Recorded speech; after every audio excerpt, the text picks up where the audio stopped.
dans cette vidéo, je vais vous présenter la partie brassage. Donc c'est parti.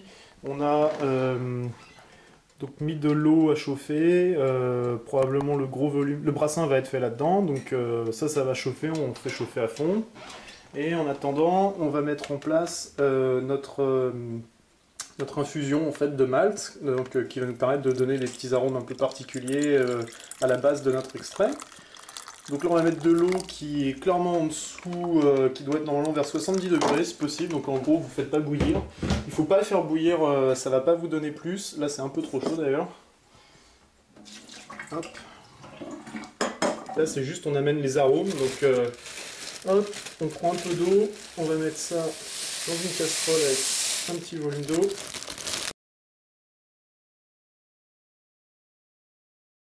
Et on met ça à feu mais vraiment très doux, le mieux étant juste de faire sans chauffer. Donc là c'est un peu frais, voilà c'est un peu frais donc je vais le mettre légèrement à chauffer mais surtout je ne vais pas aller jusqu'à l'ébullition. Voilà, donc là on chauffe tranquillement.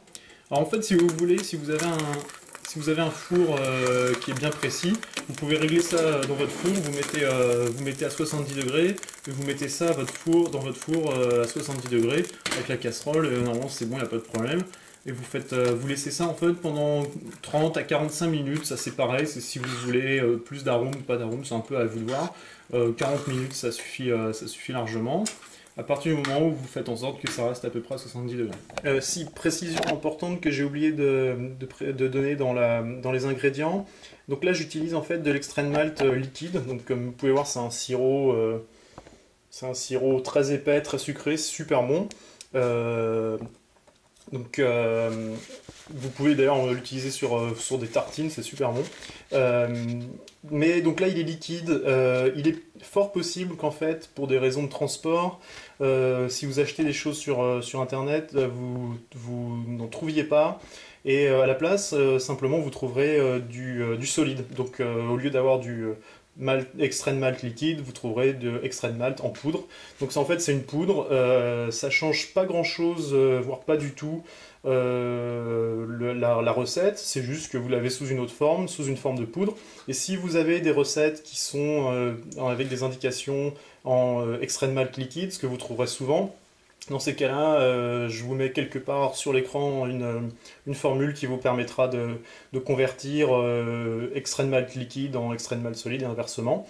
Donc il y a juste une petite conversion à faire puisque forcément ils n'ont pas le même poids. Mais ça ne change en fait absolument rien. D'ailleurs le solide est peut-être même encore plus pratique parce que ça dépend de ce que vous préférez. Donc voilà, vous trouverez sûrement principalement du solide en poudre. Donc là on commence à avoir notre eau qui commence à bouillir. Là lui... tranquillement, ça commence à sentir un peu le malt. Donc là l'eau va commencer à bouillir, c'est-à-dire qu'on va commencer le brassage. En gros, tout ça va durer 1 heure à partir du moment où je vais mettre le premier houblon dans l'eau. Donc à partir du moment où on va mettre le premier houblon, on va déclencher le chrono et compter en fait 1 heure. Alors l'idée avec les houblons, c'est que... on va baisser un peu. L'idée avec les houblons, c'est que plus on va les mettre longtemps, selon les types de houblons, leur teneur en acide aminé, bon ça on va passer les détails, mais en gros l'idée à avoir c'est que si je mets par exemple le houblon longtemps, je vais favoriser plutôt l'amertume, les saveurs en fait de houblonné amères, alors que si je le mets peu de temps, je vais favoriser les saveurs plutôt florales, les arômes. Donc après, ça va être à vous de jouer pendant cette heure sur ce que vous voulez comme bière. Est-ce que vous voulez une bière qui soit très très amère, avec des saveurs très prononcées en houblon, ou alors plutôt très florale? Ça c'est à vous de voir. Alors l'idée en fait, c'est qu'on met différents houblons à différents moments du brassage pour équilibrer tout ça. Donc le premier qu'on va mettre qui va donc bouillir pendant 1 heure, plus il va bouillir, plus il va en fait jouer sur l'amertume. Donc lui on va l'appeler le houblon d'amertume. Donc lui on va le mettre à temps 0 et pendant 1 heure il va nous fournir le corps amer houblonné de la bière. Et ensuite à différents moments dans cette heure là on va continuer à ajouter d'autres houblons qui vont eux jouer sur l'aspect arôme.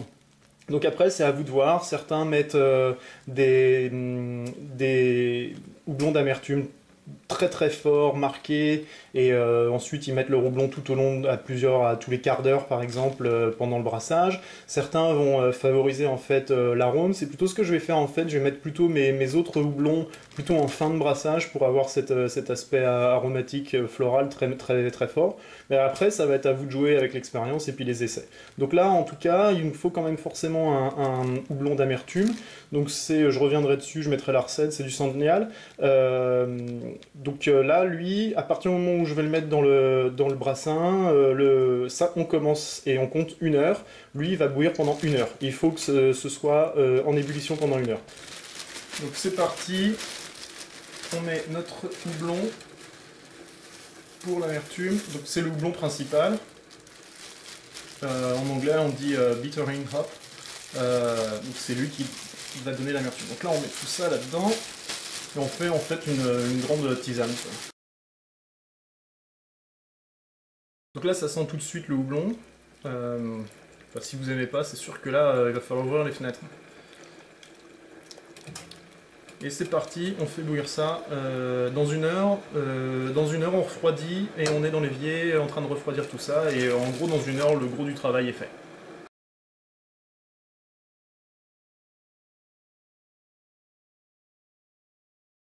Donc précision, en fait, tout ce qui va aller dans le brassin n'a pas besoin d'être stérile. Par exemple, notre malt est en train d'infuser là à l'air libre, il n'y a pas de problème. On va le mettre ensuite dans le brassin et la chaleur va en fait tuer les bactéries. Donc pas besoin en fait de stériliser. Donc tout ce qui va dans le brassin chaud, pas besoin d'être stérilisé. Tout ce qui est ensuite qui touchera le brassin froid, à partir du moment où on aura tout refroidi, là oui par contre il faudra faire attention à être aseptique.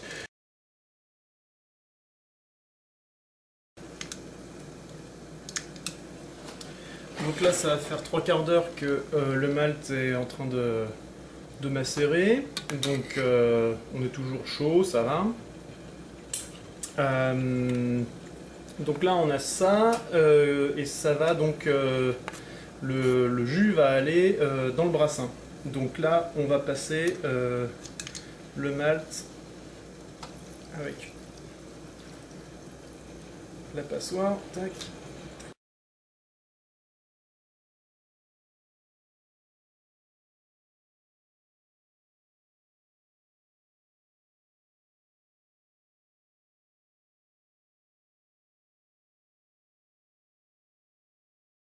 Vous en faites ce que vous voulez, mais ça va pas dans la bière.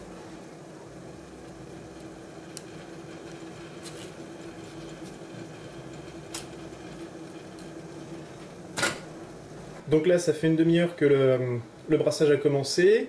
Il va être temps d'activer nos levures. Alors les levures sèches, c'est pas obligé de les réactiver. On pourrait très bien saupoudrer en fait les levures sur le brassin froid, mais moi j'aime bien quand même les faire partir. Donc c'est simple, on va prendre notre petit pot, notre petit ramequin qui a été bien stérilisé par l'eau chaude. Évidemment, il n'y a plus d'eau chaude dedans. Et là, on va mettre de l'eau tiède, 20-25 degrés. Donc c'est même pas tiède, d'ailleurs c'est quasiment frais. Voilà, pas trop. Et on va mettre en gros 4-5 grammes pour 10 litres de brassin. Donc voilà, je vais faire à peu près à l'œil. Il y a des sachets de 11 grammes qui sont... donc voilà, donc si vous avez déjà fait de la pizza, c'est à peu près pareil. Voilà. Allez, encore un peu histoire que ça parte fort. Alors évidemment, c'est important que vos levures soient en bonne santé, qu'elles soient assez fraîches. Le reste, en fait, de vos levures, il n'y a pas de problème, vous pouvez les garder comme ça. Il suffit juste que ce soit, vous faites en sorte d'enlever un peu l'air, si possible. Et ensuite, vous les gardez à 4 degrés, donc dans votre frigo, bien fermé, avec si possible une pince. Donc ensuite, vous pouvez les garder assez longtemps, il n'y a pas de problème, ça se conserve très bien. Donc après une demi-heure pardon d'ébullition, on enlève en fait le brassin du feu vite fait et on va incorporer notre extrait de malt. Donc là j'ai commencé un peu progressivement à l'incorporer.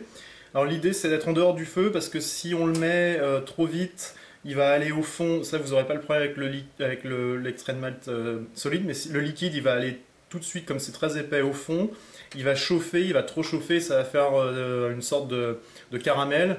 Donc là, on va avoir ce qu'on appelle des réactions de Maillard qui vont, en fait, ça posera pas vraiment un problème, sauf pour la couleur. Donc on aura une bière qui sera peut-être un peu plus foncée que ce qu'on espère. Donc en fait, on s'enlève du feu, on enlève le brassin du feu très vite et on va, tout en mélangeant, incorporer notre extrait. Et donc on mélange bien, ça se dissout assez facilement, ça devient un peu plus épais, ça commence à sentir un peu le sucre. Voilà, tout est normal. Et dès qu'on sent qu'en fait le sirop est quand même dilué, et ben, on remet tout de suite sur le feu et on compte selon le temps qu'on a mis 5 à 10 minutes de plus de brassage parce qu'en fait c'est une heure d'ébullition. Donc là on va rajouter un petit peu peut-être.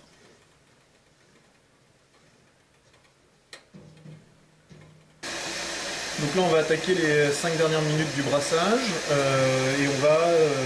alors évidemment vous pouvez mettre vos houblons à différents moments, par exemple 0, 45 minutes, 1 heure par exemple, ça se fait assez classiquement, 0, 30, 45, selon le nombre de houblons que vous voulez, vous pouvez compartimenter votre houblon en prenant une partie à un moment, une partie à un autre, mais le même houblon, ça c'est comme vous voulez. Donc là on rentre dans les 5 dernières minutes, et moi dans les 5 dernières minutes je vais mettre mes 2 derniers houblons, qui sont là, je vais commencer avec le Willamette, donc c'est pareil. On fait en sorte que ce soit bien chaud évidemment pour le brassin et on chronomètre toujours et ainsi de suite. Et l'autre je le mettrai un petit peu après. On prépare de l'eau bien froide, le plus froid possible, un évier pour pouvoir refroidir au plus vite possible le brassin, le faire descendre en température et donc à partir du moment où on sort du brassin du feu, on fait en sorte d'éviter les contaminations. Donc là, on fait attention. On remue bien notre brassin et on fait en sorte qu'il descende bien en température. Ça va prendre... c'est la partie la plus chiante. Il faut bien renouveler l'eau ou utiliser des glaçons. Le mieux c'est de faire comme ça, d'essayer de compenser l'entrée d'eau avec l'entrée d'eau froide avec la sortie d'eau réchauffée. Mais c'est la partie la plus longue. Mais bon, il y a juste à attendre que ça descende en température.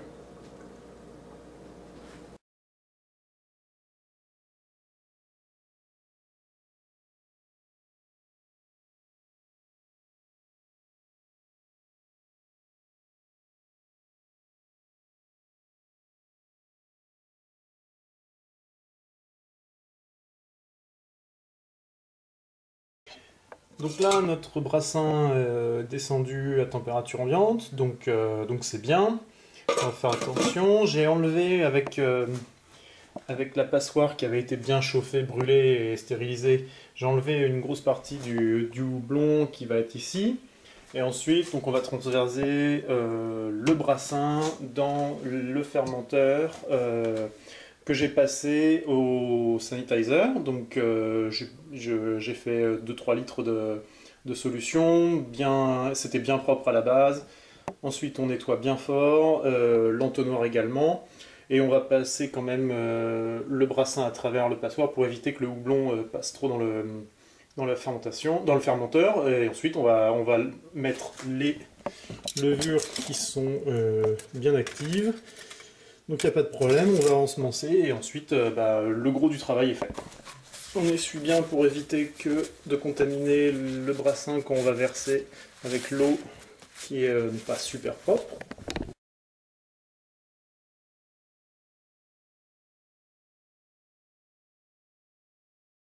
Cette étape, essayez de vous faire aider ou alors vous faites la technique du scotch. Donc voilà, pour que ça tienne. Donc vous récupérez un peu de houblon et vous allez voir que normalement vous n'aurez pas le volume de bière que vous avez prévu. Et de toute façon c'est pas grave, vous pouvez même faire vous pouvez faire votre brassin en gros sur la moitié du volume total que vous voulez faire en bière. Vous faites votre brassin sur... donc vous voulez faire 10 litres, vous faites un brassin de 5 litres. Et en fait ensuite, au moment où tout est refroidi, vous montez en fait le volume au volume total que vous avez déterminé. Donc vous rajoutez en fait 5 litres d'eau. Alors là, dans ces cas-là, c'est là qu'en fait il y a un risque d'avoir des contaminants, mais en fait il ne faut pas être parano avec les contaminations.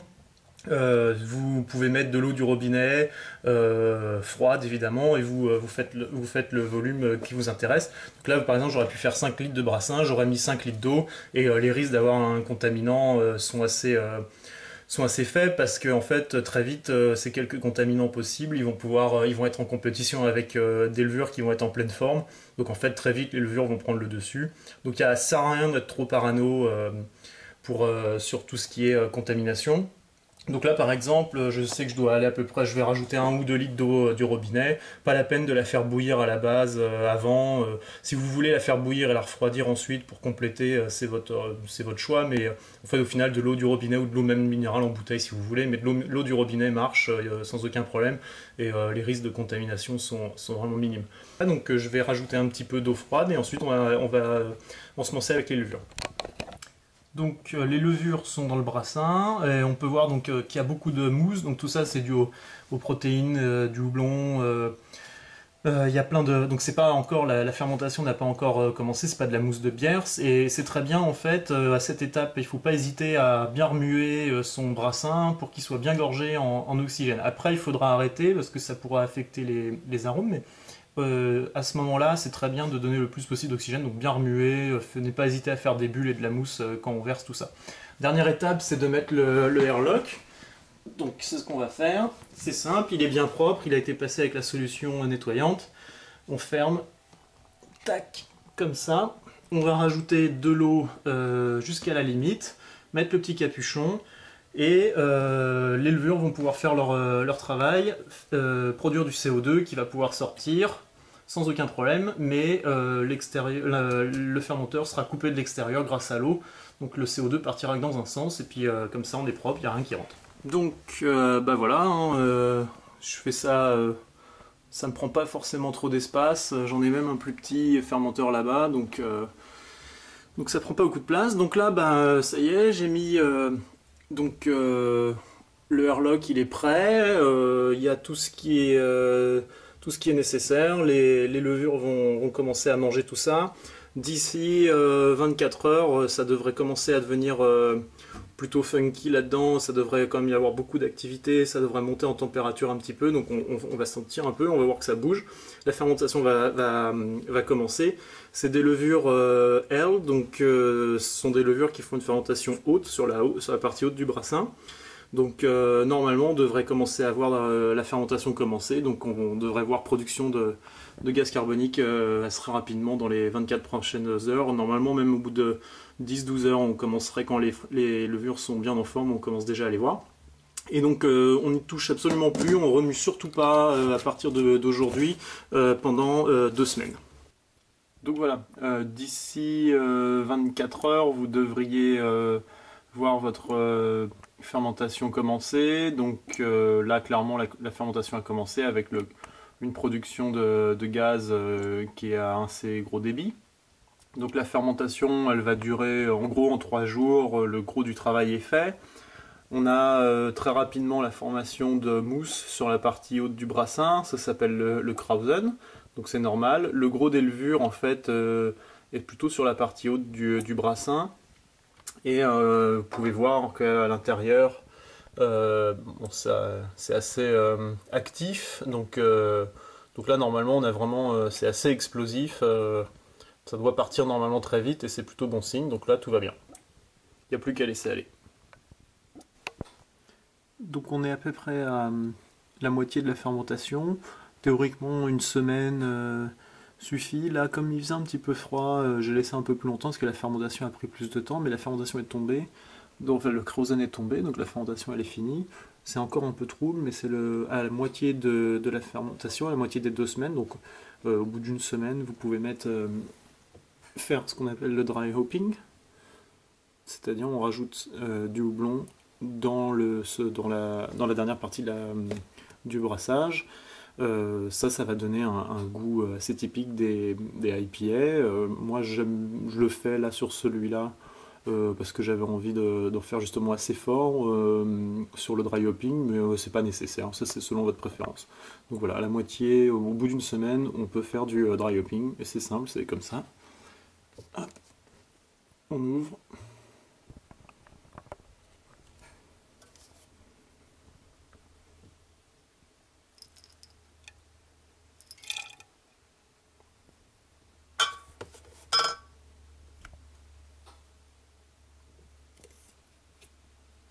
Et on est reparti pour une semaine, avant la mise en bouteille. Ok, donc ça fait un petit peu plus de 2 semaines maintenant que on a commencé le brassage. Je l'ai laissé plus longtemps que 2 semaines parce que, bah, comme on peut voir, en fait, c'était pas, j'ai pas eu une très bonne floculation, c'est-à-dire que les levures n'ont pas vraiment beaucoup sédimenté. Et ça, c'était probablement dû au fait que la température était un peu fraîche chez moi, donc elles ont moins agrégé, et donc forcément ça s'est moins clarifié. Donc j'attendais en fait un peu, c'est pas trop grave. En fait, ça fait 3 semaines. Euh, bon, s'il fait un peu plus chaud, s'il fait un peu plus de 22 degrés chez vous, normalement, en fait, ces levures devraient donner une bonne floculation, c'est-à-dire qu'elles s'agrègent et elles tombent.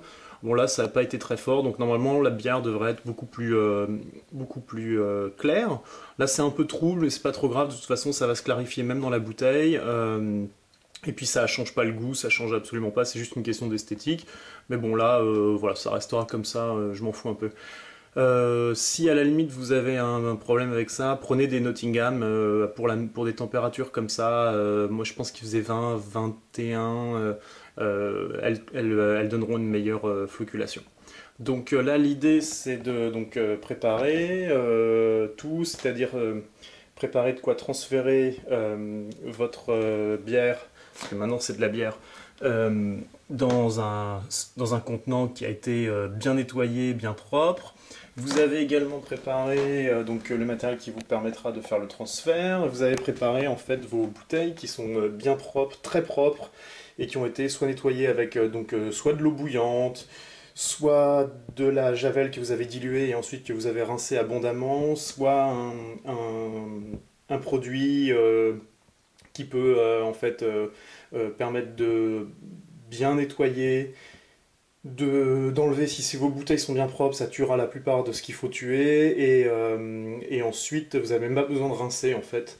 C'est basé sur de l'eau oxygénée, donc vous pouvez en acheter, ça coûte pas très cher, c'est facile à employer, mais avec de l'eau bien chaude, si tout est propre. Ce que vous pouvez faire aussi, et je l'ai fait là, c'est utiliser par exemple, une fois que c'est bien propre, vous les mettez un peu dans votre four, pas trop chaud, à 150 degrés pendant une demi-heure, et vous laissez bien descendre en température, et tout ça sera bien propre. Donc vous avez plein de moyens d'avoir quelque chose qui vous embêtera pas. C'est pas la peine de faire de la javel très très haute concentration. De toute façon, ça marchera pas forcément bien, et après ça peut être un peu toxique pour vous. Donc en gros, vous avez tout qui est propre. Et vous préparez 60 grammes. Donc là, j'ai 10 litres de bière embouteillée. Donc 10 litres, je mets en gros minimum 5 grammes par litre, j'aime bien 6, vous pouvez aller à 7 pour des IPA. Donc 6 grammes par litre, moi j'ai mis 6 grammes par litre, donc là j'ai 10 litres, donc j'ai 60 grammes dextrose. Si vous utilisez un autre sucre pour faire votre carbonation, bah, c'est à vous d'adapter en fonction du sucre que vous... Il y a plein de tableaux de conversion qui sont disponibles sur internet. Donc moi là j'ai du dextrose, donc vous achetez du dextrose, c'est du sucre de maïs. 6 grammes par litre, et donc ce sucre-là va permettre, une fois qu'on aura mis en bouteille, aux levures qui restent dans la bière de recommencer un peu à être actives. Elles vont produire du dioxyde de carbone, et ça va nous permettre d'avoir en fait les bulles au bout d'une semaine. En fait, en 2-3 jours, le gros sera fait. Mais une semaine, c'est bien, comme ça vous êtes tranquille, vous êtes sûr que vous avez une carbonation qui bougera pas. Et puis ensuite, bah, si vous voulez attendre 2-3 semaines pour développer un peu les saveurs, ça c'est à vous de voir, mais à partir d'une semaine, vous avez une bière qui est buvable au niveau des bulles. Donc là, j'ai un siphon automatique, donc c'est pratique, ça permet de pomper, mais vous pouvez sinon simplement utiliser la vieille méthode des vases communicants. Euh, donc, vous préparez votre tubing bien propre qui va aller dans votre récipient, et pendant que on transfère ça, on va éviter de faire des bulles. À ce moment-là, on n'a pas besoin d'ajouter d'oxygène.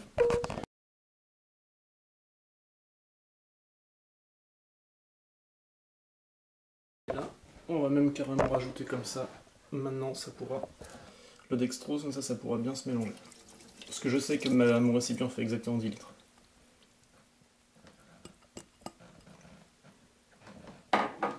Voilà, il n'y a plus qu'à attendre. Donc là, tout est transvasé, j'ai mes 10 litres. Il reste donc dans la cuve pas mal de... Bon, j'ai pas été trop... Je sais pas si on va, mais bon, j'ai pas été trop dans le fond pour éviter de trop troubler. À partir de ce moment-là, en fait, on peut la goûter. Ça donne une bonne idée quand même. Et là, ça a l'air vraiment bien. Donc maintenant, il n'y a plus qu'à faire le même système. On mélange le dextrose tranquillement, sans faire trop de remous, et ensuite on va mettre en bouteille.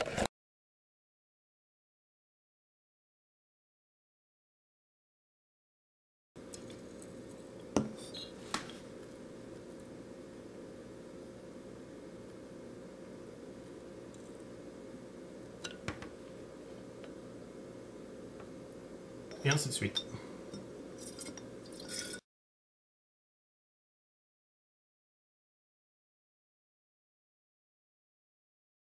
Et voilà, c'est fini. J'ai dû tirer 9 litres et quelques de tout ça, vu que j'ai pas été très économe sur la fin. Donc bah, j'ai mis en bouteille si vous avez un encapsuleur, sinon bah, il suffit juste de fermer les bouteilles. Et là maintenant on attend une semaine, et dans une semaine c'est parti, on peut en boire. Donc bah, c'est la fin de cette vidéo. J'espère que c'était assez clair et complet, et le but c'était de présenter une méthode qui permet de quand même faire des choses vraiment différentes, et de vraiment gagner en expérience, et puis de faire vos propres recettes, donc c'est quand même super sympa. Euh, il y a forcément, comme bon, c'était une vidéo de présentation, il y a forcément des choses où j'ai fait des approximations, où c'était un petit peu sacrifié pour la simplicité des choses et les explications. J'espère que c'était clair, et que bah, si vous êtes brasseur amateur déjà confirmé, dans ces cas-là évidemment, vous avez déjà d'une part rien appris, et puis peut-être pensé que j'avais été un petit peu court sur certains aspects, mais après bah, c'est à chacun de se renseigner et puis d'apprendre. Bah voilà, bah allez-y, lancez-vous, ça vaut le coup, et dans tous les cas, en l'ayant goûté aujourd'hui, je peux déjà dire que c'est clairement meilleur que ce que vous pourrez acheter la plupart du temps dans les... en France surtout, je veux pas, sans vouloir être méchant. Donc bah faites-vous plaisir avec des IPA, des stouts, des porters, ou tout ce que vous voulez. Il y a tout ce qui est disponible sur internet, c'est assez énorme. Si vous parlez anglais, c'est encore mieux, donc bonne chance et bonne bière.